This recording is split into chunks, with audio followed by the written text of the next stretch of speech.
혹시 알고 계셨나요? 매일 아침 마시는 차 한 잔, 저녁에 편하게 즐기는 회 한 접시, 그리고 손에 늘 들고 다니는 생수병까지 우리는 자각하지 못한 채 매일 미세 플라스틱을 먹고 있습니다. 그것도 생각보다 훨씬 많이 말입니다. 영국 요크 대학교 환경연구팀이 발표한 연구에 따르면 우리는 일주일에 약 5직, 즉 신용카드 한 장 무게만큼의 미세 플라스틱을 섭취하고 있다는 충격적인 결과가 나왔습니다. 그런데 이제는 신용카드가 아니라 하루 한 숟가락에 플라스틱 가루를 뿌려 먹는 셈이라고 해도 과장이 아닐 정도입니다. 가장 큰 문제는 우리가 의외의 음식에서 그것들을 섭취하고 있다는 점입니다. 생선이나 조개 같은 해산물은 익히 잘 알려져 있지만 사실 플라스틱은 해양 생물만의 문제가 아닙니다.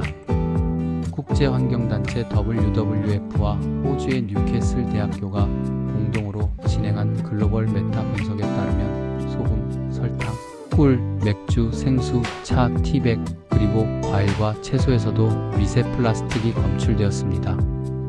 특히 바다소금의 경우 플라스틱이 분해되지 않은 채로 잔존할 가능성이 높아 거의 대부분의 제품에서 미세 플라스틱이 발견된다고 보고되었습니다. 한국에서 판매되는 국산 천일염도 예외는 아닙니다.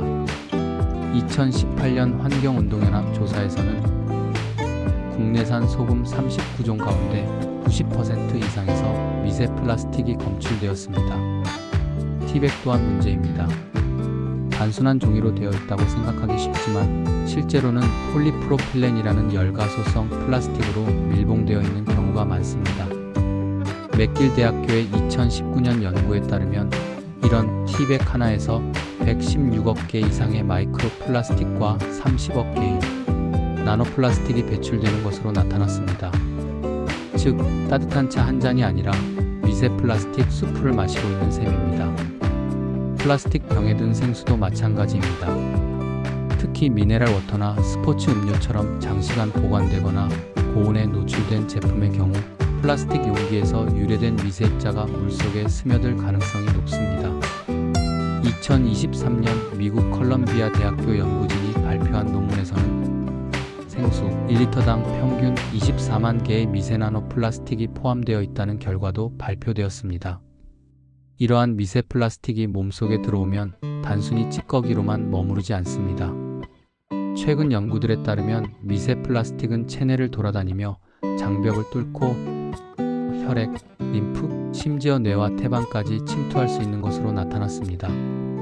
2022년 네덜란드 암스테르담 대학병원이 발표한 연구에서는 실험 참가자 22명 중 17명의 혈액에서 미세 플라스틱이 검출되었습니다.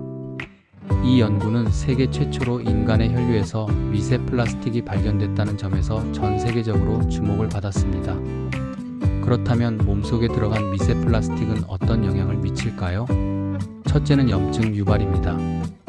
체내 면역세포가 미세 플라스틱을 이물질로 인식하고 공격하면서 만성 염증 반응이 유발될 수 있습니다. 이는 심혈관 질환, 대사질환, 자가면역 질환과 연결될 수 있다는 게 전문가들의 의견입니다. 둘째는 내분비계 교란입니다. 플라스틱에는 비스페놀 A, BPA, 프탈레이트 등의 내분비 교란 물질이 포함되어 있으며 이들이 체내 호르몬 체계를 흉내내거나 방해하면서 불임, 조기 사춘기, 당뇨병, 갑상선 이상을 유발할 수 있습니다. 셋째는 신경계 손상 위험입니다.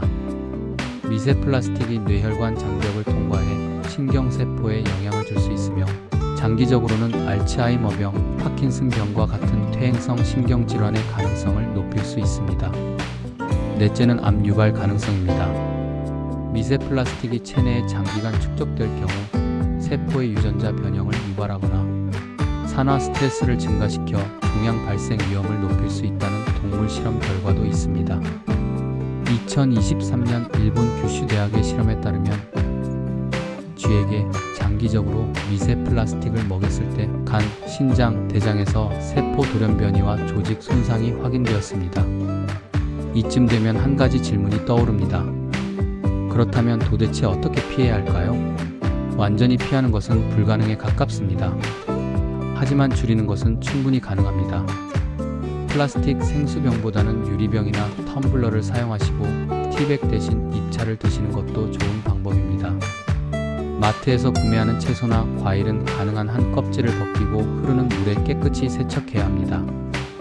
또한 전자레인지에 플라스틱 용기를 사용하는 습관은 반드시 바꾸셔야 합니다. 고온 환경에서는 더 많은 미세 플라스틱이 배출되기 때문입니다. 그리고 가장 중요한 것은 정책적인 변화입니다. 개인의 노력만으로는 한계가 분명한 만큼 플라스틱 사용을 줄이기 위한 사회 전반의 시스템 개선이 절실합니다. 결국 미세 플라스틱 문제는 환경 문제이자 건강 문제입니다. 매일 조금씩 그러나 꾸준히 우리 몸속으로 들어오는 이 작은 입자들이 언젠가는 건강을 크게 위협할 수 있다는 점을 잊지 말아야겠습니다.